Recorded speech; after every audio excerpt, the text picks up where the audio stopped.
Hello and welcome to this special edition of the ILEETA Learning Lab. I'm Joe Willis, the Deputy Executive Director for ILEETA, and today I'm here with Robert Cole, the Director of Training for Team One Network. Now, at the 2026 ILEETA Conference and Expo, we've got over 120 amazing courses.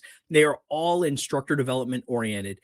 One of the unique things, though, about ILEETA is we offer, on average, about 5 or so armor courses at every conference. And when we look at instructor development, when it comes to armor training, there's this really cool space where armorers have a unique way of needing to train how they present in a classroom. It's not the instructional style like you might experience on the range or in any other sort of classroom. And so I'm super excited to talk to Robert Cole today about his course. He's teaching the Ruger AR556 armor course at this year's conference. But I want to go a little bit deeper with you, Robert, if you're ready, because I think there's a lot to training armorers to be good armor instructors.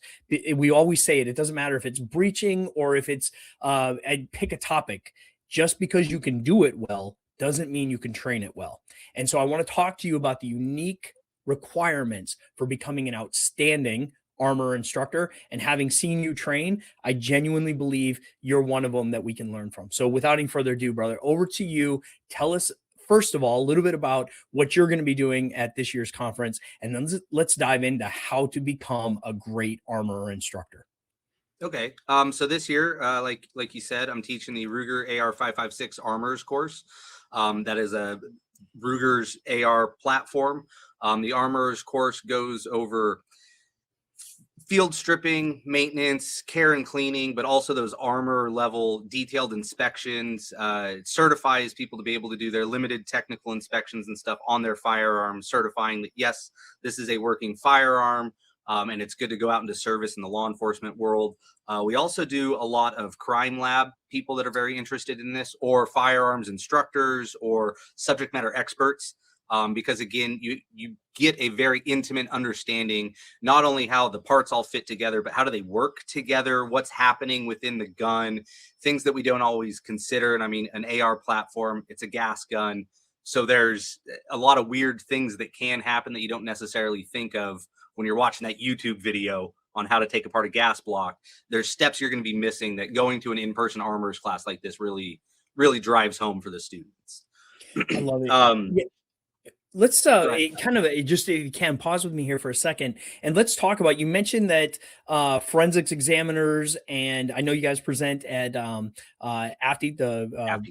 AFTI, yep, and all the firearms and tools examiners.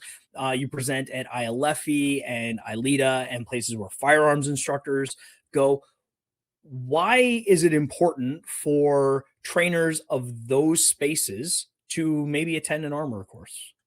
There's more than one reason. As a firearms instructor, and that's where my background came from, is standing out on the range, teaching people how to shoot guns and stuff in the military, is if I don't know how that gun works, and it's, again, being a master of your craft, it's just another thing of, I understand what's happening while that guy is standing there, gal, shooting that rifle on the range. I understand how that hammer's falling forward, what's happening internal to the gun.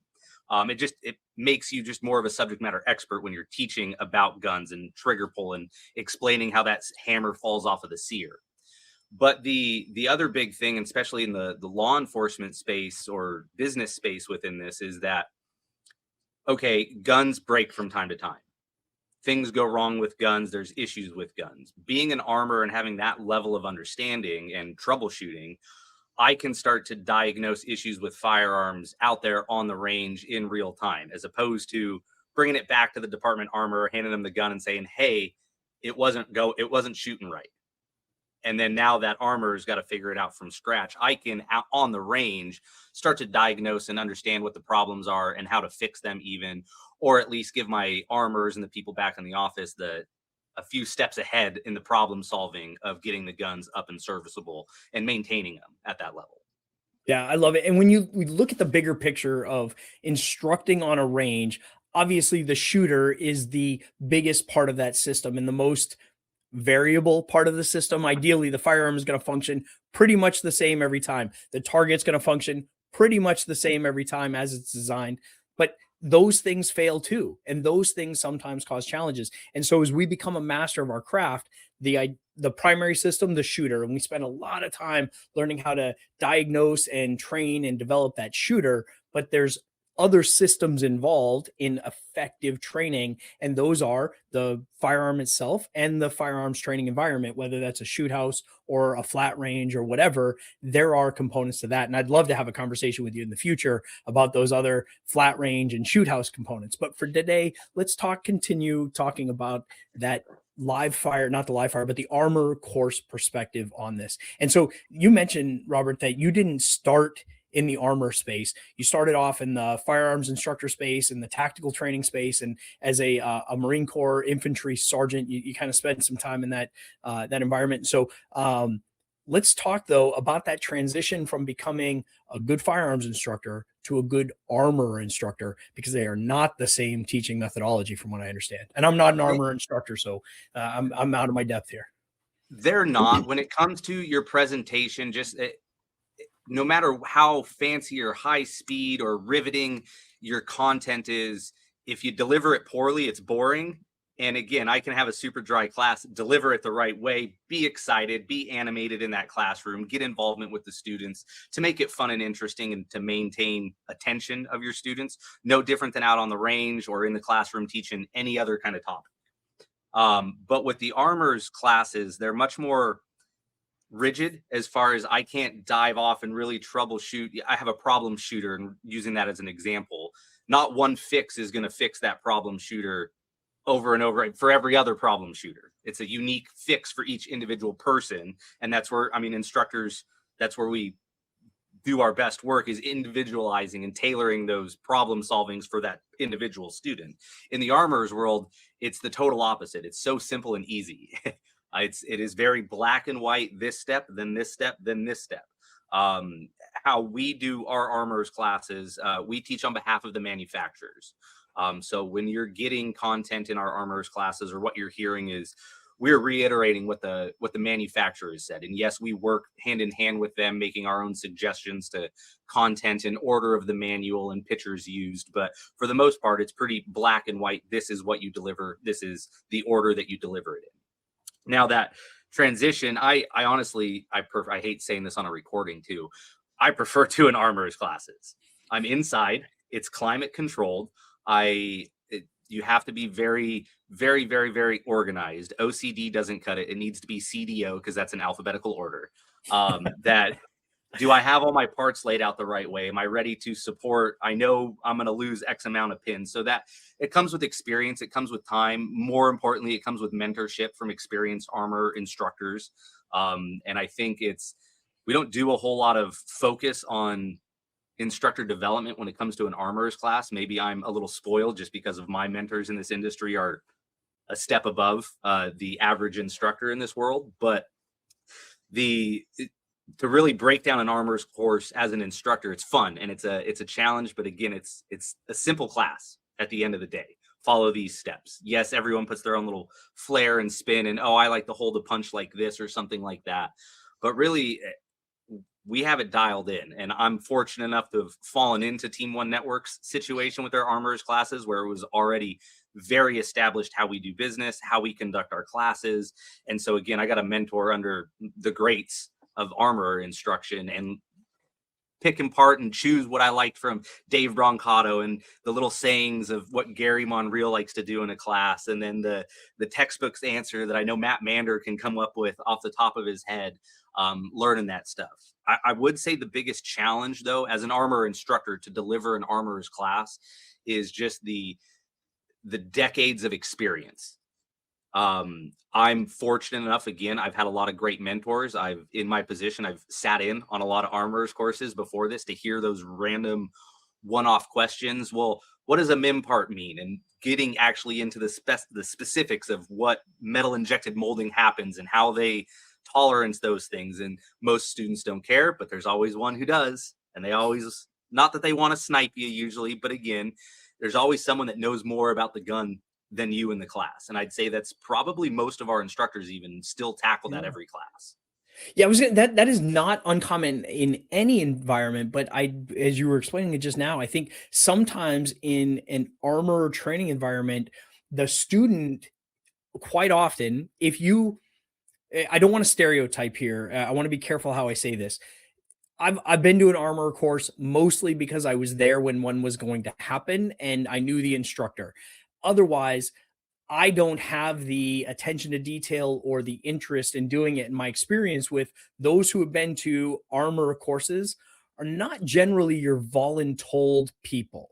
They're generally people who my experience has been, and correct me if I'm wrong here, they want to be there. They know the gun. They're passionate about it already. So when they show up as an armor instructor, you better be on your game and ready to answer some of those detailed questions. So you mentioned earlier about instructor development for the armor instructor. What are some of the, and you know, there in at ILEETA, I hate interrupting myself here and I just did that, but the, um, there are some great instructors and I love having you come there and you got Mike Johnson and Greg Lee and Bob Wood. And I mean, the list of armor instructors that come to ILEETA are great instructors, above the average for sure. How do you do that and develop that level of instructorship in such a unique training requirement? I think I always say a joke at the end of all of my classes, and I mean everybody knows I work for Team One Network. We're always looking for new instructors, so I close my classes with, "Hey, if this is something anybody's passionate about, interested in pursuing outside of your department, come talk to me afterwards." And I always make the joke that just because you can work on the gun really well in this classroom environment on armorers' guns that are nice and broke in, doesn't mean that you're a good armor back at your bench in 6 months after this class with a dirty gun that you have no idea what's going wrong with it, but you got to figure it out. To be an armor instructor, you have to be able to do both of those, but now you have to be able to do it standing and upside down because you're trying to show someone else on the gun in front of you how to do it. And so just like I'm doing a pistol mounted optics class, I'm going to go warm up and shoot some of the course of fire myself before I go demo it in front of students, right? It's the exact same thing in an armorer's class. The days prior to leading up, I put my hands on the gun. I take it apart. I put it back together. I do it by memory. I do it off the manual. I do it off the PowerPoint. So again, I know exactly what that next slide is, what that next step is. And I'm fresh and I've just did it. So it's top of mind. Armor skills are something that you lose it very quickly if you don't do it regularly. And yes, there's very easy platforms to work on and there's very complex platforms to work on, which vary on how often you should be working on them. But it's something that you have to do regularly and just be intimately familiar with the process of how we break it down and put it apart. And that's the biggest thing for instructor development. Like the first and foremost important part is that you can go through all of the steps of the class without a PowerPoint, without a manual, basically with your eyes closed, standing up, upside down, doing it for another student. Once you get that down, then I don't say it's the easy part, but then you just refine your presentation. Where do I insert a joke at? Where do I know that people are going to get tired? Where do I know that my experienced armorers are going to jump ahead like they're not supposed to in class? So where do I pause them at? Where do I give the new people a heads up that, hey, you're going to launch a spring here, be careful. And then they say that, and then 2 seconds later, you hear it bouncing off the floor and stuff. It's repetition. And for the technical development, it's just be a sponge of information. And again, just like you were saying, I don't know an armor instructor out there, especially the really good ones, who aren't just nerds about stuff and love reading random articles about how they broach barrels now compared to what they did back in the 80s, for no other apparent reason other than it's just interesting knowledge that it takes a certain type of person to be comfortable with. Yeah, it's always been fascinating to me, you know, watching you and other armors that I've known over the years, armor instructors, I should say, because you know there are people where you know I would gladly hand my gun to them and they're going to go fix it, but they're not going to talk me through it. In fact, actually, a lot of the folks that I've known over the years would prefer I'm nowhere near them when they're working on what it is, right? But there are guys like yourself, and Vinny Rubio is another one who comes to mind, who would just graciously walk you through every detail of what's happening here. And this is the way this part functions. And there's an instructional style And you used EDIP, that analogy, that acronym earlier, in the methodology of teaching the armor approach versus some of the open chain sort of experiment till you fail kind of space, safe to fail sort of things that are done. And you're a jiu-jitsu practitioner, you get this in that space, you're a firearms instructor. Sometimes there is experiment till you fail. But in the firearms space, as you're teaching that, there's not a lot of experiment till you fail because it has consequences. So talk to me about EDIP. What is that? So EDIP, explain, demonstrate, imitate, practice. And every step, as we do an armorer's course, it is very broken down step by step by step by step. So we explain it 99% of that time. We explain it via PowerPoint, or if we have a pre-recorded video to show how to take down a front pivot pin with this tool, we'll explain how it works. Then we'll demonstrate it either on a student's gun in front of them, just because we only have limited equipment, or if I have a dedicated like instructor gun, I show them how to do it. We're getting a lot more technologically advanced in that demonstration portion, where we're using like overhead cameras looking down at the bench in a zoomed in view, which is fantastic. Once I explain it and I demonstrate it, I have the students imitate it. So I talk them through very, very, very step by step. Put the punch here. Okay. Give it a light tap. Make sure it's lined up with the hole in the puck. Okay. Walk them through that. They imitate me doing it. And then the last thing, practice. Once they take it apart, we put it back together in that exact same kind of fashion. I explain it, I demonstrate it, they imitate what I do while we do it.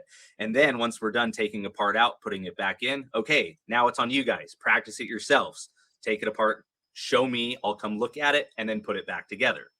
And then I will come again, verify that all the things are correct inside of that firearm. And then that's the fun time as an instructor, is I'm walking around supervising their practicing reps.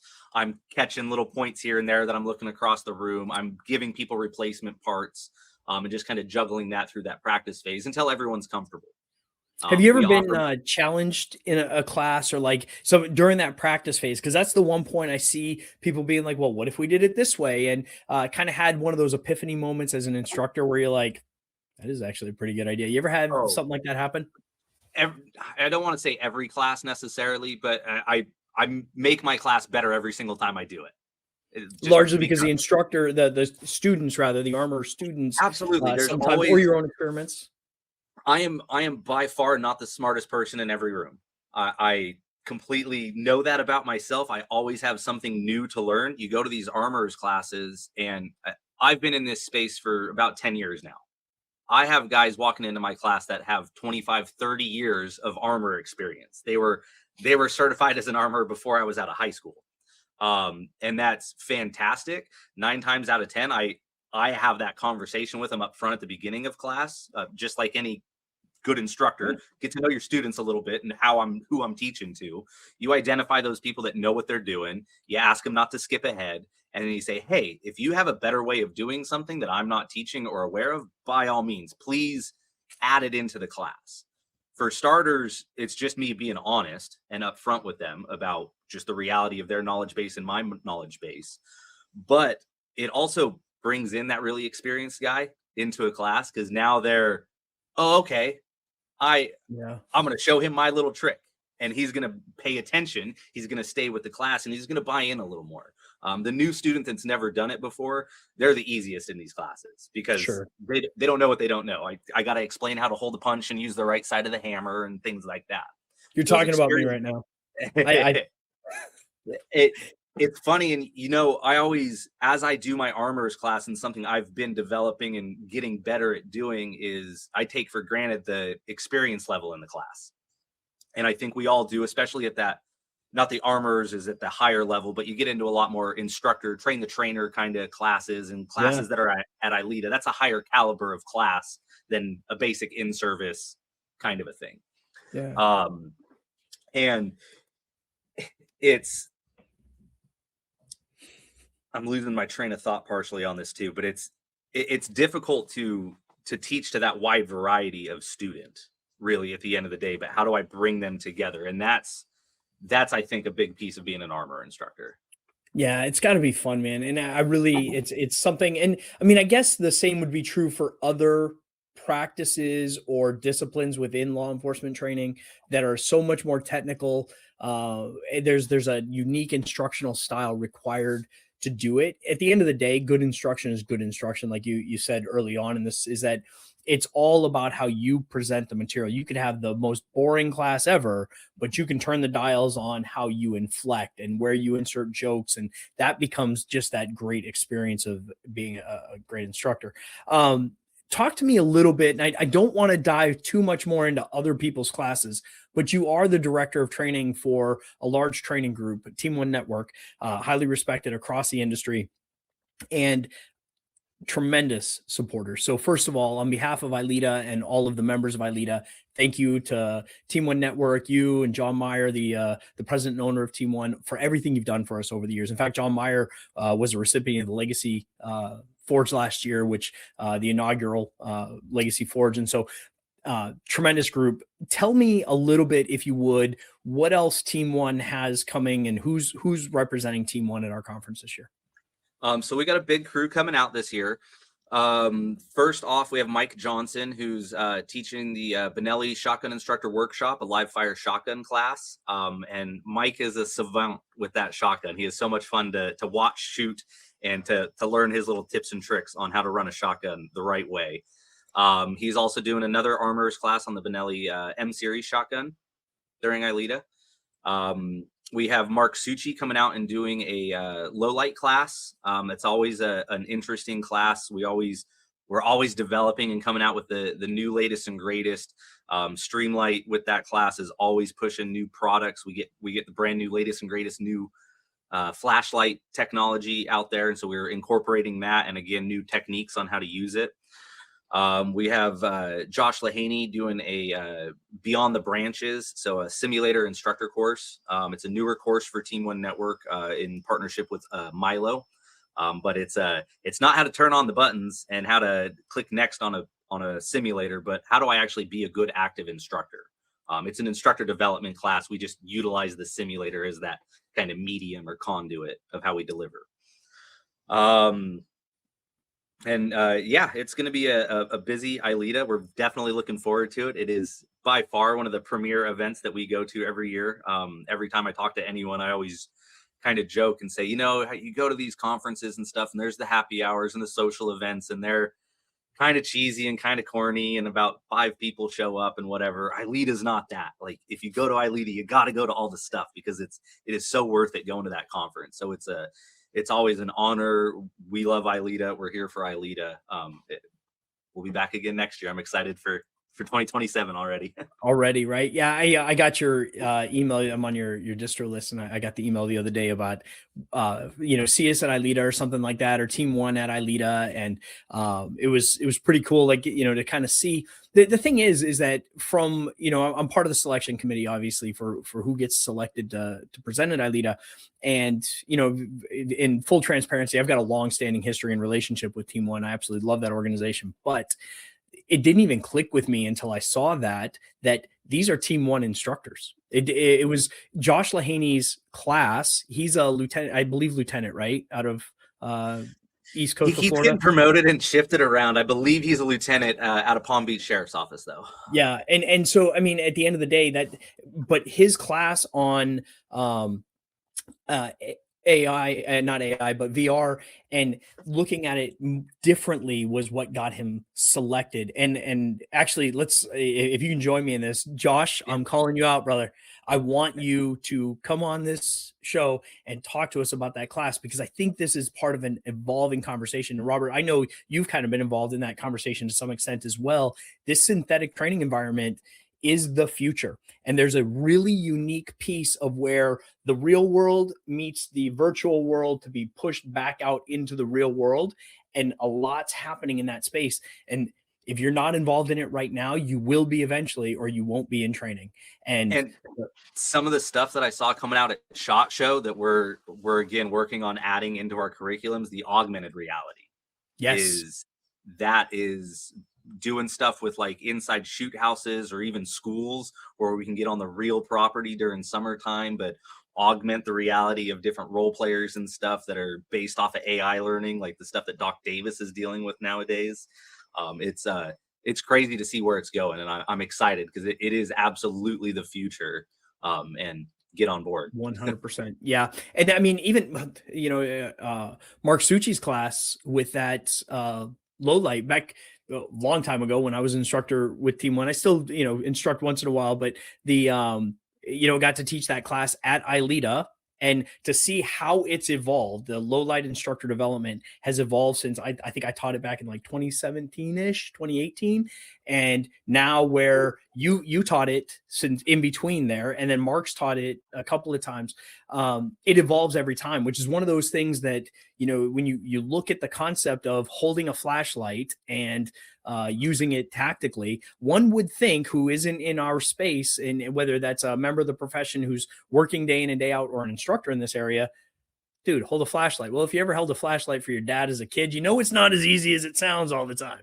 But the reality is there's a lot evolving in that space, and we're grateful to have you guys with us for that. Let's go ahead and close out this portion of the interview. I'm going to turn it over to you. And at this point, you are at 17 out of your 24 slots. For an armor course, it filled incredibly fast, and very, happy with it. So clearly it's something that folks need. The AR platform is the preferred patrol rifle platform anyway. And so it's clearly a platform that people want armor courses on.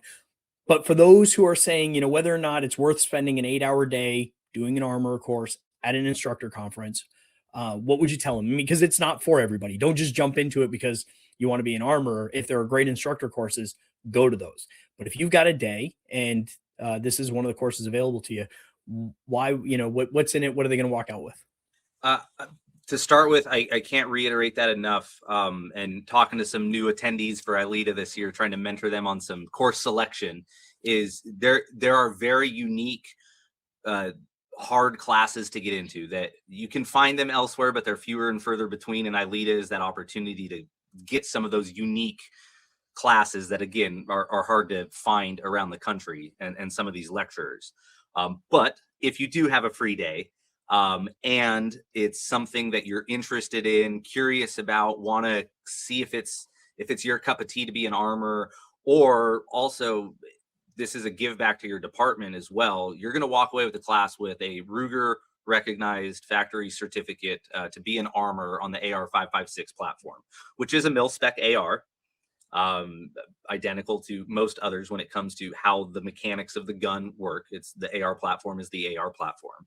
But again, you'll walk away with a certificate valid for 3 years as an armor on that platform. You'll also have the lovely time of hanging out with me for a day, which is always a good time.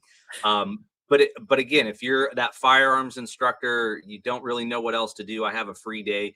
You're going to learn something. It's going to make you more of a subject matter expert. You're going to understand your craft just that much more, and at a really, really technical micron kind of level inside of those firearms.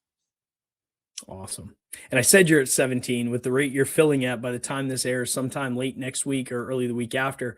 That course may be filling up. So what I'll do is I'm going to put this piece into a short right here that now is the time to go sign up for any of these classes, but definitely this one. It's filling faster than I was expecting. All right, Robert, thank you so much for your time today, man. I know, the half hour goes super fast. It was a great conversation about things that I really wasn't even 100% sure where we would go in this conversation. And so thank you for bringing us into that space of instructor development for the armor and how to get better at that. And I really enjoyed the conversation, as I always do, man. You're fun to talk to. And for those that are wondering if he's fun to hang out with for a day, I can say, yeah, I've hung out with him for a day.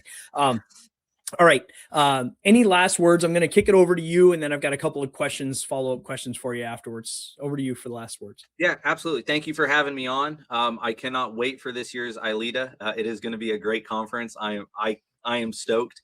We'll be at the vendor show. Stop by, say hi. If you're interested in hosting some other classes with Team One, we do a lot of different stuff. Come by, talk to us, get to know us a little bit, and see if we can support you guys. And again, I look forward to seeing everyone here next month. Next month. All right, brother. Thank you so much. Stick around. I got a couple quick questions. Yeah.